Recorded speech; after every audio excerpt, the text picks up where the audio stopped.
The next step is financing it, a process that can really put you through the ringer if you're not careful. To give us some advice this morning is our financial expert, Chip Cummings. Chip, great to see you, buddy. You too. You know, $99 down and $99 a month sounds like a great deal until you find out that $99 a month is for the rest of your life, right? You know, a lot of times the fine print is what can really get you, and you spend a lot of time in your vehicle, so it pays to shop up front to get the best deal possible. And there's a lot of different ways we can go now when we're researching for a vehicle, right? There really is. The first thing you need to do is make sure you're paying a fair price for the model and the year that you're looking at. So you want to go online and do some research. There's, of course, a part of eBay, which is eBay Motors, which is a good place to check. You should also do a background check on the vehicle itself before you actually sign on the dotted line. Right. That means getting the VIN number, the vehicle identification number, and going to a site like Carfax and running it to make sure that it hasn't been in a major accident or that it hasn't been underwater. That's a big one. You know, with Hurricane Katrina, we were talking. Right. Yeah. Okay, and also, you know, one of the, certainly, you know, you're going to work out the financing, but you also, there's a lot of pressure, especially once you get in there and you've found the car you want, to make the sale, and you know, it's sometimes can be very much overwhelming. It can. Remember, these guys are professionals. They know how to sell a car. You're going in and you're going to be subjected to all sorts of sales tactics to get you to sign on the bottom line. Number one is the price of the vehicle, of course. You need to know what your bottom line is and don't go above it.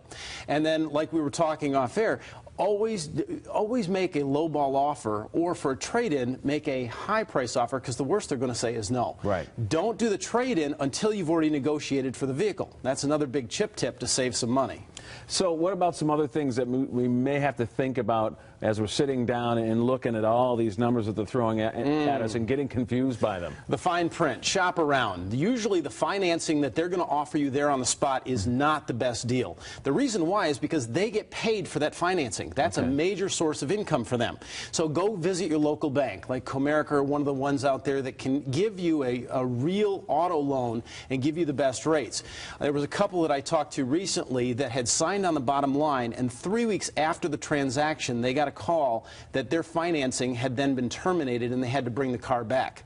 Problem was their trade-in had already been sold, so they were out of vehicle. So all of a sudden they have no vehicle, and no means to get the car back. No. Now a good attorney can get them out of that, but of course that's going to cost money too, and that's money that could have gone to the vehicle. So it always pays to read the contract very carefully and deal with someone who's reputable. What's your thoughts on down payments? You know, is that a good idea? Some people they just want to do a trade-in and they don't want to have to, you know, put any cash out of their pocket. Well, it really depends on the type of vehicle. I'm always one that with a financial fitness show, we say don't go into debt for things that are going to be depreciating assets, which is what a vehicle is.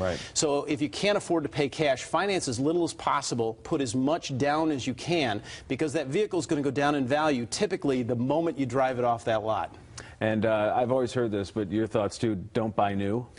You know, again, it goes down in vehicle the moment that you go. I don't want to offend any of our sponsors, of course. Oh, no, of course. There are some good vehicles out there and some that are worth it brand new, but it usually pays to get a used vehicle. There are good quality vehicles out there. See if you can get a maintenance record. When I bought my Lexus, I was able to go to the dealership and find the maintenance record for the last couple of years on that vehicle, and so I knew what had been done to the vehicle. All right, you mentioned your show. When can folks check you out? Financial Fitness Show on the weekends, locally here at 1340 AM WJRW. We've got some great segments. We cover credit, mortgages, real estate, insurance, cars, of course, everything under the sun. All right, Chip, good to see you. Some great advice. We appreciate it. All right, guys, it is 8:18.